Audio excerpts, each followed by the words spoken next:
बात माइंड में आ रही है, देन मेरा क्वेश्चन आएगा कि ये जो आप दोनों ने डिस्कस की चीज़, रिवाइवल को कैसे अचीव करेंगे, कुछ चीज़ों पे हमने डिस्कस किया। तो इसको सुनते हुए मेरे माइंड में एक चीज़ आ रही थी कि आपको एज अ पर्सन, वो बंदा है जिसने रिवाइवलिस्ट को एज अ मिशन लिया। आपने जितना इस पे काम किया, मैंने देखी आपकी स्टोरी कि आप जब ट्रांजिशन आपने एक लाइफ में की, पाकिस्तान में आए एक मकसद को लेकर, तो तब से लेकर अब तक रिवाइवलिस्ट आपने एक प्लेटफॉर्म खड़ा कर दिया। एज अ होल आपका जो मिशन है, उसको लेकर अभी तक जो आपको चैलेंजेस या ब्लॉकेजेस आई हैं यहाँ पे सोसाइटी में रहते हुए, जिसको कि मुझे लगता है इनकरेज करना चाहिए था, अब वो चीज़ें जो है वो आवाम को बताएं कि वो ब्लॉकेजेस क्या हैं, हमारे वो सेकुलर्स चैलेंजेस।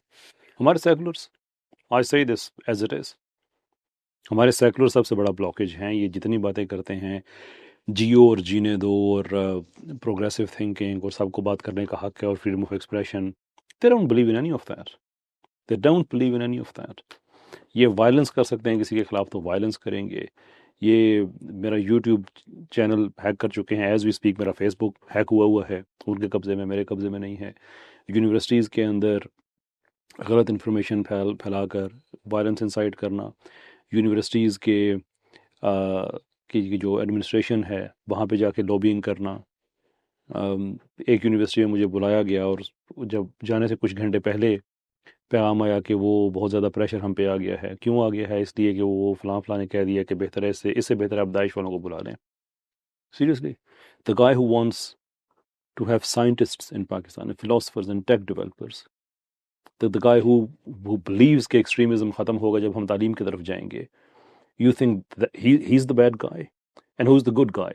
जो लेनिन का आइडिया लेके आना चाहता है, तो सबसे बड़ा जो ऑब्जेक्टिव स्टालिन का क्या लेके आना आता है? चाहता है जी। तो सबसे ये बड़ा सिस्टम के अंदर जहाँ जहाँ ये घुसे हुए हैं, ये नहीं चाहते। ये हमारी अदलिया के अंदर हैं, हमारी ब्यूरोक्रेसी के अंदर हैं, ये हमारे एजुकेशन के, एकेडमिया, मीडिया, हर जगह पे हैं। Have you ever seen them कि वो मेरे किसी पॉइंट को इंटेलेक्चुअली रिबट करते हुए नजर आए कि this is where you were wrong? वही मैं पूछने फॉर लगा एग्जाम्पल, था आजकल कि मेरे खिलाफ सबसे बड़ा क्या चल ऑब्जेक्शन रही उनका है? क्या है।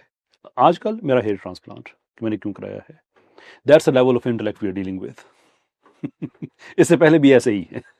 It's quite funny. It's hilarious, but this is what we have, and that's what we are dealing with. मैं एक्चुअली 2-3 घंटे सफ़र करके आया ये बात एक प्रॉपर एक पूछने के लिए कि आपको क्या क्या चैलेंजेस आ रहे हैं और जो इतनी माशाल्लाह तकलीफ आती देखने। देखिए, यूनिवर्सिटीज़ में अगर आपको बैन करा दिया जाए, फॉर एग्जांपल, आपके 3-3, 4-4 घंटे की भी मेरी पॉडकास्ट अगर हैं तो उसके एक एक लफ्ज़ को सुन के, व्हाट्सएप के ग्रुप्स हैं, ये बातें, एक आधी ईमेल मैंने पब्लिक भी उन साहब की इजाज़त से की है, लेकिन बहुत से लोग हैं जो उस सिस्टम को छोड़ देते हैं। फिर वो बताते हैं कि व्हाट्सएप ग्रुप्स में किस तरह से आपके ख़िलाफ़ हमें कंटेंट दिया जाता है, लिख के दिया जाता है कि ये ऑप्शन ए है, ये बी है, ये सी है। और ये सिर्फ मेरे ख्याल में, और भी मुझे पता चला और भी पाकिस्तान में लोग ऐसा काम करते हैं। यानी मॉडल एग्जैक्टली वही है। उस दिन भी एक साहब मुझे बता रहे थे कि मेरे खिलाफ ऐसा हो रहा है। वो किसी और कॉन्टेक्स्ट में बात कर रहे थे और मैं मुस्कुरा रहा था कि क्या सॉर्ट मेरे साथ भी एग्जैक्टली ऐसा ही होता है। तो पूरी एक फ़ौज खड़ी कर देनी, रोबोट्स खड़े कर देने, धमकियाँ देनी, लाइफ थ्रेट्स, ये सारा काम करते हैं, ऑल ऑफ इट। तो मेरे लिए जो हर्डल्स आती हैं वो इस तरह से है। फॉर एग्जांपल कि कायद-ए-आज़म यूनिवर्सिटी में एक बात स्टार्ट हुई कि वहाँ पे जाके लेक्चर होना है, साथ ही गोलियों की बातें स्टार्ट हो गई। अभी तक वो लेक्चर नहीं हुआ बिकॉज जो जो मेरे जो लोग लेके जाना चाहते हैं, they want to make sure कि वहाँ पे कोई मिसहैप ना हो। हर्डल ये है, आईबीए में मैंने 2-3 दफ़ा पहले भी उसका जिक्र किया कि मेरा लेक्चर वहाँ पे होना है, कम्प्लीटली डिफरेंट टॉपिक, लेकिन मुझे कमरे में इसलिए छुपा दिया गया कि बात बहुत ज़्यादा हॉस्टाइल हुए हैं। इवेंचुअली हम इस नतीजे पे पहुंचे इकट्ठे कि ठीक है, आप उन लोगों को जिनको एतराज़ है उनको यहाँ पे लेके आ जाएं। अब उनके एतराज़ात पे ही सारी बात होगी, लेकिन जो मेरे लेक्चर देना था मैं वो नहीं दे सका। हर्डल ये है।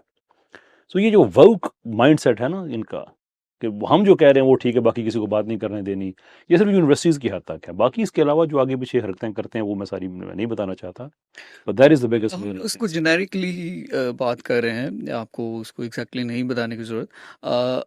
ये जो इतनी एजिटेशन है आपके खिलाफ या आपके मिशन के खिलाफ है, डेफिनेटली आपकी ज़ात के खिलाफ शायद नहीं हो।